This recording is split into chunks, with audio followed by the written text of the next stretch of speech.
تجھ سے بس اتنا بھلا کرنا، ہر ایک سے محشر میری معاف عطا کرنا، وہ وقت قیامت جب ہر اپنا پرایا ہو۔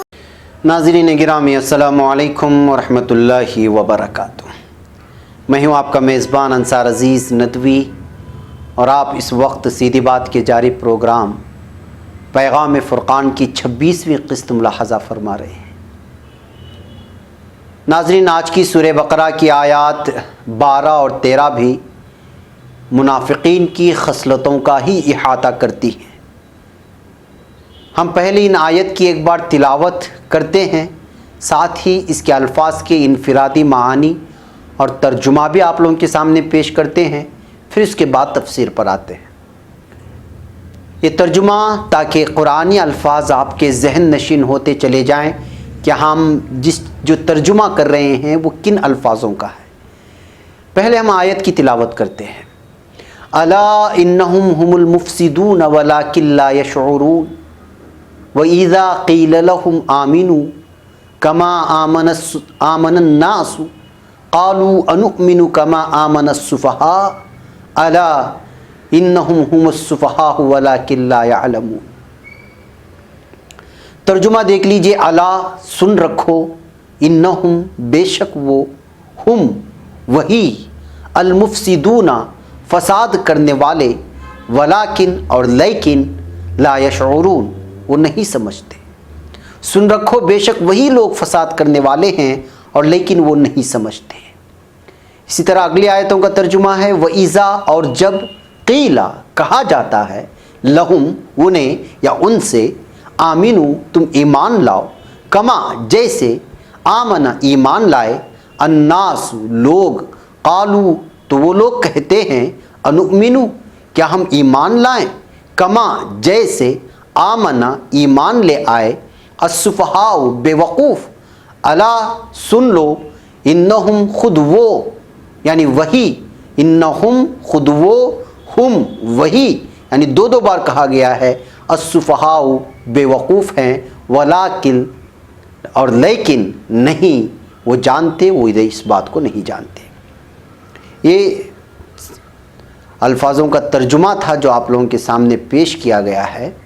ناظرین، مطلب یہ ہے کہ ان میں فساد برپا کرنے کی صلاحیت ہوتی ہے، اور یہ فساد وہ بے سمجھے بوجھے برپا کر دیتے ہیں، اپنے پیچھے چلنے والوں میں شک و شبہ پیدا کر دیتے ہیں۔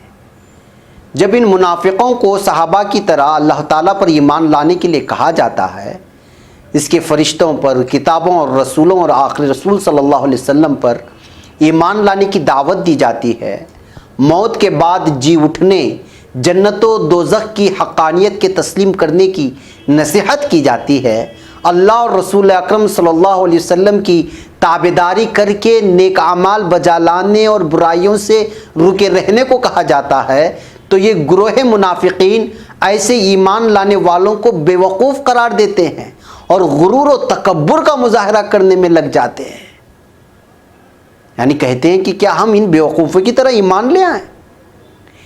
حضرت ابن عباس رضی اللہ تعالیٰ عنہ، حضرت ابن مسعود رضی اللہ تعالیٰ عنہ اور بعض دیگر صحابہ رضی اللہ تعالیٰ عنہ جیسے ربیع، انس، عبد الرحمن ابن زید بن اسلم رضی اللہ تعالیٰ عنہم اجمعین وغیرہ نے بھی یہی تفسیر بیان کی ہے۔ سفہاء سفیہ کی جمع ہے، جاہل جس کے معنی آتے ہیں جاہل، کم عقل اور نفع و نقصان کی پوری طرح نہ جاننے والے کو سفیہ کہتے ہیں، یعنی کہ پاگل بھی کہہ سکتے ہیں اس کا ترجمہ۔ قرآن میں چوتھی سورہ نساء کی 5ویں آیت میں ہے وَلَا تُؤْتُوا السُّفَهَاءَ أَمْوَالَكُمُ الَّتِي جَعَلَ اللَّهُ لَكُمْ قِيَامًا وَارْزُقُوهُمْ فِيهَا وَاقْسُوهُمْ وَقُولُوا لَهُمْ قَوْلًا مَعْرُوفًا، یعنی اپنے وہ مال جنہیں اللہ نے تمہارے لیے قیام زندگی کا ذریعہ بنایا ہے، نادان لوگ یعنی سفہاء یا بے وقوفوں کے حوالے نہ کرو، البتہ انہیں کھانے اور پہننے کے لیے دو اور انہیں نیک ہدایت کرو۔ بہرکیف ناظرین، عام مفسرین کا قول ہے کہ اس آیت میں سفہاء کا اشارہ مرد اور عورتوں اور بچوں کی طرف ہوا، اور ممکن ہے یہ قول بھی درست ہو، لیکن یہ معنی بھی یہاں اس کے لیے جا سکتے ہیں کہ چونکہ یہ تمہارے درمیان ایک اچھے ظاہری مزاج کے ساتھ رہتے ہیں اور اپنے دل میں اپنے نفاق کو چھپائے رہتے ہیں، تو بظاہر ان سے تعلقات کو منقطع کرنے کی کوئی وجہ نظر نہیں آتی۔ چنانچہ ان کے تئیں تم پر کسی قسم کی ذمہ داری ہے بھی تو تم اس کے ادا کرنے سے رک نہیں سکتے۔ یہ ذمہ داری تم ادا کرتے رہو، ان کے نفاق کے خطرات جھیلتے ہوئے بھی ان کو نیک ہدایت کرتے رہو، یعنی ان کو نصیحت کرتے رہو۔ لیکن ایسی صورتحال میں اللہ اہل ایمان کو تنہا نہیں چھوڑتا، بلکہ ان منافقین کے جواب میں خود پروردگار نے جواب دیا ہے اور حتمی طور پر فرمایا ہے کہ بیوقوف تو یہی ہیں بلکہ جاہل بھی ہیں، اس لیے کہ اپنی بیوقوفی کو جان بھی نہیں پاتے کہ یہ بیوقوف ہیں، اپنی کم عقلی کو وہ خود نہیں جان پا رہے ہیں، نہ اپنی جہالت و ضلالت کو سمجھ سکتے ہیں۔ اس سے زیادہ ان کی برائی اور کمال درجے کا اندھاپن اور ہدایت سے دوری اور کیا ہو سکتی ہے کہ خود اپنی جہالت سے واقف نہیں ہو سکی۔ اس پر ترا یہ کہ وہ اپنے نزدیک ان لوگوں کو بیوقوف سمجھتے تھے جو سچائی کے ساتھ اسلام قبول کر کے اپنے آپ کو تکلیفوں اور مشقتوں اور خطرات میں مبتلا کر رہے ہوتے تھے۔ ان کی رائے میں یہ سراسر احمقانہ فعل تھا کہ محض حق اور راستی کی خاطر تمام ملک کی دشمنی مول لی جائے۔ ان کے خیال میں عقل مندی یہ تھی کہ آدمی حق اور باطل کی بحث میں ہی نہ پڑے، بلکہ ہر معاملے میں صرف اپنے مفاد کی سوچے۔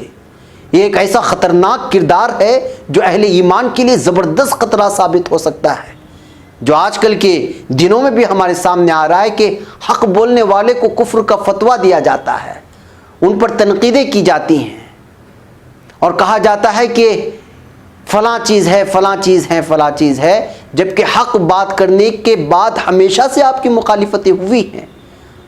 اسلام اور مسلمان کی تاریخ رہی ہے کہ آپ نے جب جب بھی حق بولا ہے، سچ بولا ہے، سیدھی بات کی ہے، تب آپ کو مخالفتوں کا سامنا ہوا ہے۔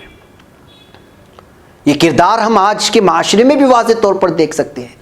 کئی مسلمان ایسے ہیں جن کو صرف اپنے مفاد کی پڑی ہوتی ہے اور ان کا اسلام، مسلمانیت اور ایمان سے کوئی واسطہ نہیں ہوتا۔ یہ ان مسلمانوں کو بیوقوف سمجھتے ہیں جو اپنے ایمان کو بچانے کی خاطر دکھ جھیلتے ہیں، مشکلیں اٹھاتے ہیں۔ اس طرز عمل کو یہ لوگ دانشوری کا نام دیتے ہیں۔ خود بر صغیر میں ایسے دین بیزار دانشوروں کی کمی نہیں ہے جو دین کے اصطلاحوں کا ہی استعمال کر کے خود دین ہی کی جڑوں کو کھودنے کی کوشش کرتے ہیں۔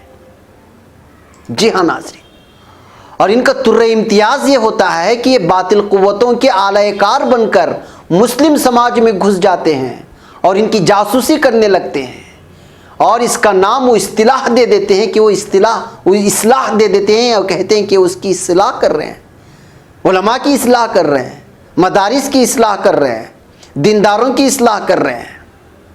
ایسے لوگ قدم قدم پر نظر آئیں گے جو بظاہر مسلمان ہوں گے اور اندر سے اسلام کے بدترین دشمن ہوں گے۔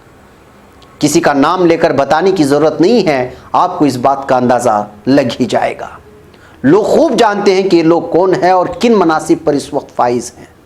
اللہ عصر حاضر کے ان منافقین سے ملت اسلامیہ کو نجات عطا فرمائے۔ منافقین کا ذکر ناظرین اگلے قسط میں بھی جاری رہے گا، کیونکہ اللہ تعالیٰ نے اس کا لگاتار تذکرہ کیا ہے سورہ بقرہ میں۔ یہ 13ویں آیت چل رہی ہے، وہاں پر بار بار ان لوگوں کا تذکرہ کر رہا ہے، کیونکہ انہوں نے اسلام کے سانچے کو، اسلام کی دیوار کو ڈھانے میں کفار مکہ کی طرح ہی انہوں نے کردار ادا کیا تھا۔ وہاں کے یہود و نصارہ نے جو کردار ادا کیا تھا وہی کردار ان منافقین نے بھی ادا کیا تھا، اور چونکہ یہ گھر کے بھیدی تھے، آستین کے چھپے سانپ تھے، اس وجہ سے اسلام کو ان سے زیادہ نقصان پہنچا تھا۔ اس وجہ سے اللہ تعالیٰ نے ان کا بار بار تذکرہ کیا ہے اور لگاتار تذکرہ کرتا ہوا آ رہا ہے۔